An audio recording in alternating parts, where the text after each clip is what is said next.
Hello students, this is lecture 2 of class 11th. In the previous lecture we started a chapter that is unit 3 named as classification of elements and periodicity in the properties. In the previous lecture I gave my lecture the name periodic classification of elements so that you could relate it with the class 10th. Now we are coming to today's lecture.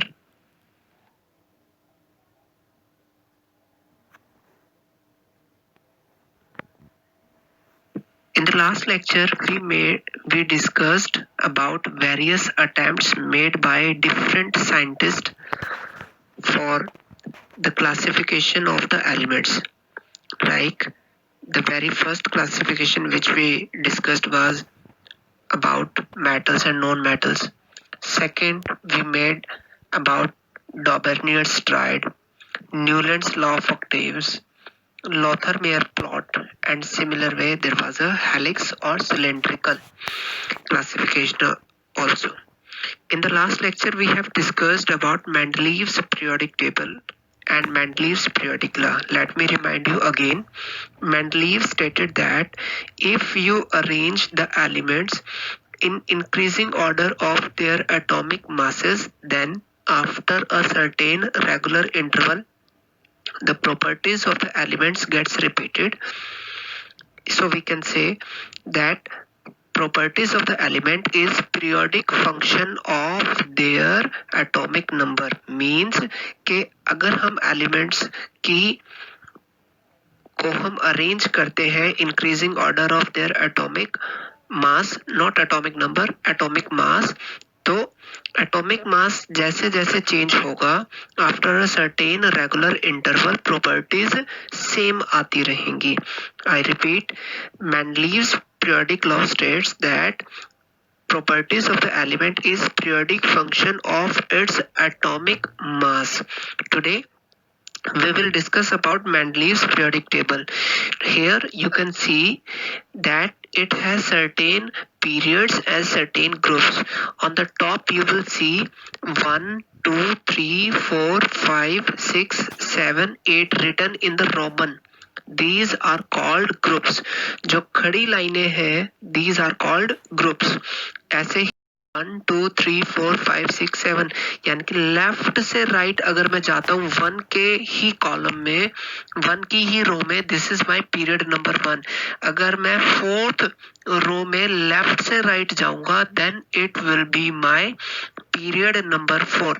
अगर मैं जहां Roman में 3 लिखा हुआ है इसमें नीचे की तरफ आऊंगा टॉप टू बॉटम, तो इसमें आने वाले जितने भी एलिमेंट्स हैं जैसे बोरोन है, एल्यूमिनियम है, स्कैनेडियम है, गैलियम है, यटर्बियम है, इंडियम है, ये सब मेंबर होंगे किसके? ग्रुप 3 के. आई रिमाइंड यू अगेन, जिन एलिमेंट्स की प्रॉपर्टी सेम होती है उनको हम सेम ग्रुप में रखते हैं, जिनकी प्रॉपर्टीज अलग हैं उनको हम अलग ग्रुप में रखेंगे. मींस ग्रुप अगर मुझे चेक करना है तो मैं कैसे आऊंगा? Top to bottom. अगर मुझे पीरियड चेक करना है then I will go from left to right. ठीक है. And let me remind you one more point here. In the class 10th you have studied when Mendeleev framed his periodic table, he took care of certain chemical properties also, like he took care how an element react with oxygen and hydrogen. That's why on the top of the table you will see that there are the formulas written there of oxide and hydride right below the group number. Right, moving on to the next.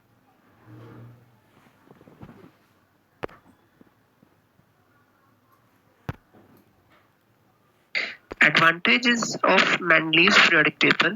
Like Mendeleev predicted the discovery of other elements. जो element non थे उनको तो arrange करा ही, साथ में वो elements जो उस टाइम डिस्कवर नहीं हुए थे उनकी प्रॉपर्टीज के बारे में भी उसने प्रेडिक्शन कर दी. ही left some space, some blank, some gap in his periodic table.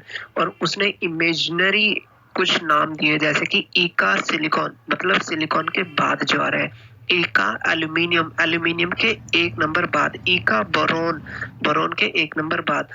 सो जब बाद में डिस्कवर हुए ये एलिमेंट, जैसे ईका सिलिकॉन की जगह हम आज जो एलिमेंट है दैट इज जर्मेनियम। जर्मेनियम की प्रॉपर्टीज वही है जो मेंडलीव ने प्रेडिक्ट की थी for eka silicon. Means Mendeleev not only arranged then known elements of that time, but he was able to tell us the properties of the elements which were not discovered.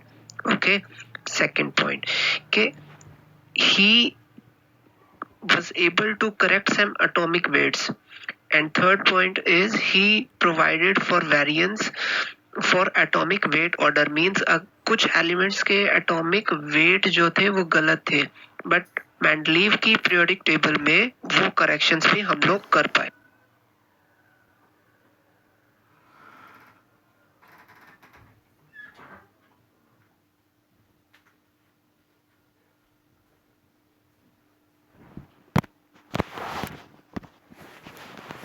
लेकिन Mendeleev की periodic table जहां इतने ज्यादा applications थी, it had certain demerits or limitations also, like position of hydrogen. In class 11th, you will study a chapter named as hydrogen. In that chapter, you will come to know that hydrogen has some properties which make it behave like metals like sodium, potassium, rubidium, cesium, francium, lithium, which is collectively called as alkali metals. यहाँ जो alkali metal लिखा हुआ है means group 1 है ये, जिसके अंदर कौन कौन से हैं, let me remind you again, lithium है, सोडियम है, पोटेशियम है, रुबिडियम है, सीजियम है और फ्रेंशियम है। इन 6 एलिमेंट्स को मिला के we people call it as alkali metals. तो एल्कली मेटल्स के साथ भी कुछ प्रॉपर्टी मिलती है इसकी। एंड इवन हैलोजन्स, हैलोजन क्या होते हैं, फ्लोरीन, क्लोरीन, ब्रोमीन, आयोडीन, एस्टेटीन, इनका collective name is halogens. Hydrogen resemble with both alkali metals as well as with the halogens, but Mendeleev was not able to decide where he should place it. ठीक है। Second, isotopes की discovery हुई। Isotopes में पता है in class 9th we have studied same atomic number but different mass number, because Mendeleev was having atomic mass as the property, that's why he should have given preference to the isotopes also. जैसे hydrogen के 3 isotope होते हैं, names are protium, deuterium, tritium. Protium का मास 1 AMU होगा, deuterium का 2 AMU होगा और tritium का 3 AMU होगा। इट मींस हाइड्रोजन एक अकेला एलिमेंट है, बट आइसोटॉप्स के बेसिस पर मेंडलीव क्योंकि एटॉमिक मास लेके चल रहा था तो हमें इसको तीनों को अलग अलग कंसीडर करना था, हाइड्रोजन को, प्रोटियम को अलग, ड्यूटीरियम को अलग और ट्रीटियम को अलग। बट मेंडलीव ने ऐसा कुछ नहीं किया। He did not give any preference, did not give any position to the isotopes. ठीक है।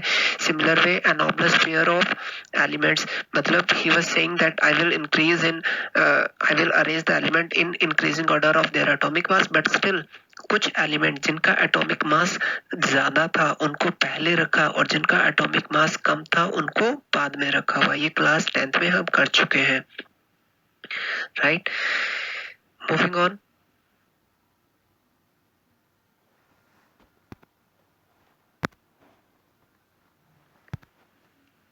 Mendeleev की periodic table, no doubt there was so many applications to this table, but still world के एक दूसरे part में there were so many scientists who were trying hard to find out some alternate methods so that they could make this study more easier. तो दुनिया के एक दूसरे corner पर there were 2 scientists, Henry and Moseley, जो अलग अलग countries में बैठे थे, अलग अलग एक्सपेरिमेंट्स परफॉर्म कर रहे थे, but they came to a single conclusion that, उन्होंने एक ग्राफ प्लॉट किया। ग्राफ क्या था, atomic number versus square root of frequency. Frequency is measured in hertz. You can see in the graph, x axis पे atomic number है, y axis पे square root of frequency। अब ये square root of frequency किस चीज की है, ये frequency है, उसने अलग अलग elements लिए जैसे एक बार हाइड्रोजन लिया, एक बार हीलियम लिया, एक बार लिथियम लिया, एक बार बोरॉन लिया, एक बार एल्यूमिनियम लिया, स्कैनेडियम लिया, अलग अलग एलिमेंट्स लिए, उन अलग अलग एलिमेंट्स के ऊपर एक्स रेज फॉल करा के देखी गई।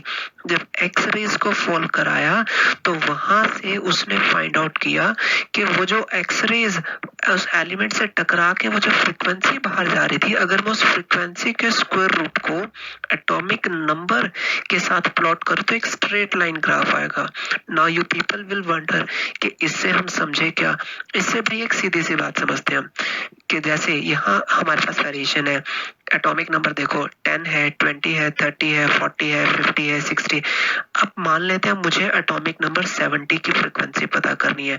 70 मैं इसको इसी ग्राफ को थोड़ा सा एक्स्ट्रा प्लॉट करूंगा।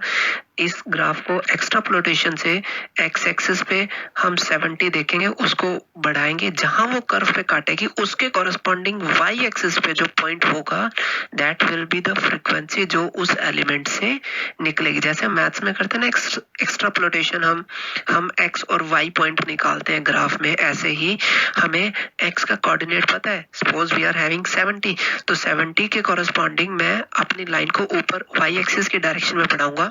जब वो इस मिडल कर्व से कट हो जाएगी तो उसके कॉरेस्पॉन्डिंग जहां वो करेगी उसके कॉरेस्पॉन्डिंग जो है मैं पॉइंट फाइंड आउट करूंगा कि वाई एक्सिस पे वो कहाँ कट करती है। जहां कट करेगी वो ही होगी वो फ्रीक्वेंसी एक्स रेज की, वो फ्रीक्वेंसी जो उस एलिमेंट से निकलेगी।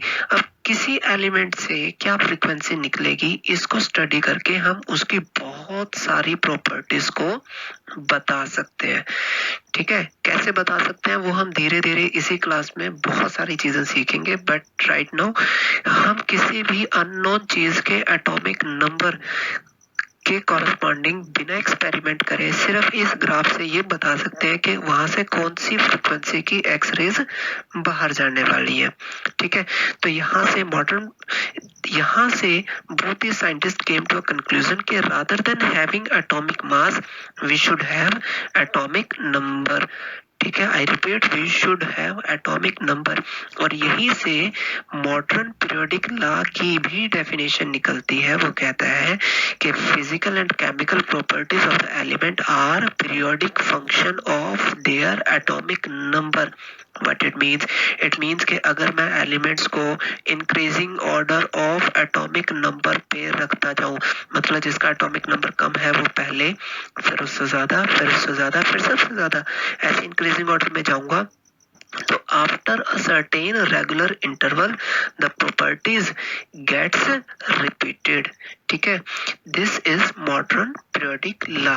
और मॉडर्न पीरियोडिक लॉ के बेसिस पर ही हमने एक और टेबल बनाई जिसको हम लोग क्या बोलते हैं, मॉडर्न पीरियोडिक टेबल। अब मॉडर्न पीरियोडिक टेबल का हमें क्या बेनिफिट है?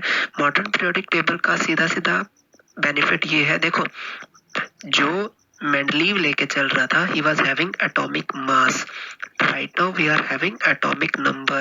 Atomic number indicates the number of protons. Number of protons तो एक ही यूनिट से बढ़ेंगे, ये फिक्स है, लेकिन मास कभी भी फ्रैक्शन में भी बढ़ सकता है। तो मास से डील करना हमारे लिए मुश्किल है, जबकि एटॉमिक नंबर से डील करना आसान है। हम ये नहीं बता सकते कि 10 से लेके 11, एक एटॉमिक मास लिया मैंने 10, एक एटॉमिक मास लिया मैंने 11, 10 से 11 के बीच में तो इनफाइनाइट नंबर है, 10.1 भी है, 10.11 भी है, 10.1111 भी है।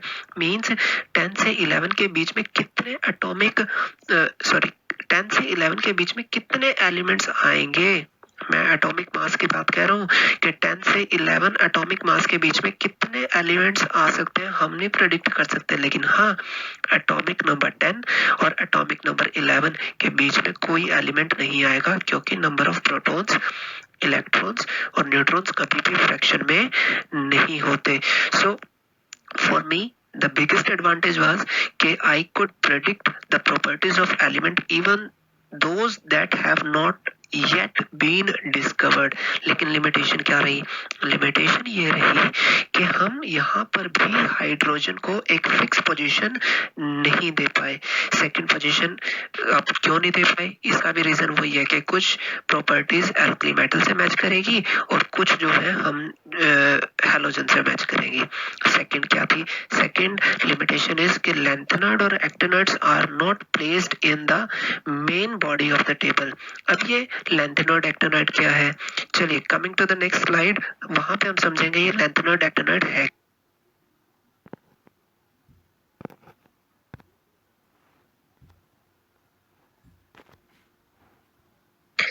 अब look at the long form of periodic table or I can say it as a modern periodic table। अब यहाँ ध्यान दो, यहाँ पर भी ग्रुप और पीरियड का चक्कर है। ग्रुप कितने हैं? Groups are 18। कैसे? टॉप टू बॉटम आओ, टॉप टू बॉटम हाइड्रोजन के नीचे जितने भी एलिमेंट्स हैं वो सब एक ग्रुप है। ऐसी ग्रुप 2 है, 3 है, 4 है, 5 है, 6 है। टॉप पे देखोगे तो 18 तक जो है वैल्यूज गई हुई हैं।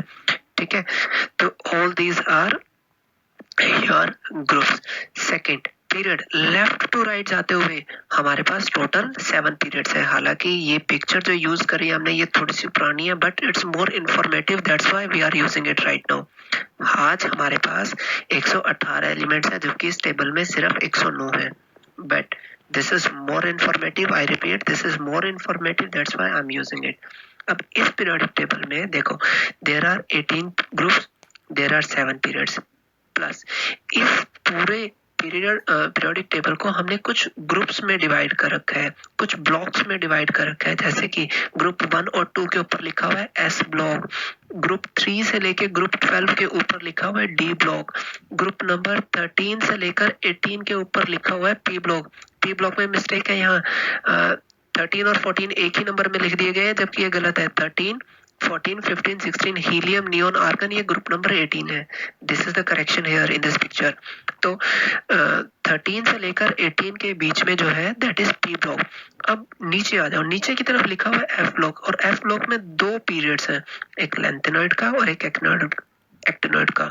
यही लिमिटेशन है कि ऊपर वाली जो बॉडी के ऊपर, बॉडी के अंदर हम इसको इंक्लूड नहीं कर पाए। देखो क्यों नहीं कर पाए? लैंथेनॉइड में पहला एटॉमिक नंबर है 57। अब ऊपर आओ, पीरियड नंबर 6, ग्रुप नंबर 2, 56 के बाद क्या आया? 57 के बाद आना चाहिए था 58, लेकिन यहाँ तो 72 है। यानी कि 58 से 71 जो ऊपर आने चाहिए थे, जो ऊपर आने चाहिए थे, उनको हमने एफ ब्लॉक बना के नीचे डाला हुआ है। This is the second limitation of modern periodic table. अब आपके दिमाग में यहाँ पर एक क्वेश्चन आ रहा होगा कि S block, P block, D block, F block, ये क्या ब्लॉक्स हैं? तो इसके बारे में हम बात करेंगे अपने नेक्स्ट लेक्चर में। So till then practice hard. Lecture 1, lecture 2 को बड़े ध्यान से पढ़ें and don't forget to follow NCERT। I repeat NCERT। Till then, have a good day.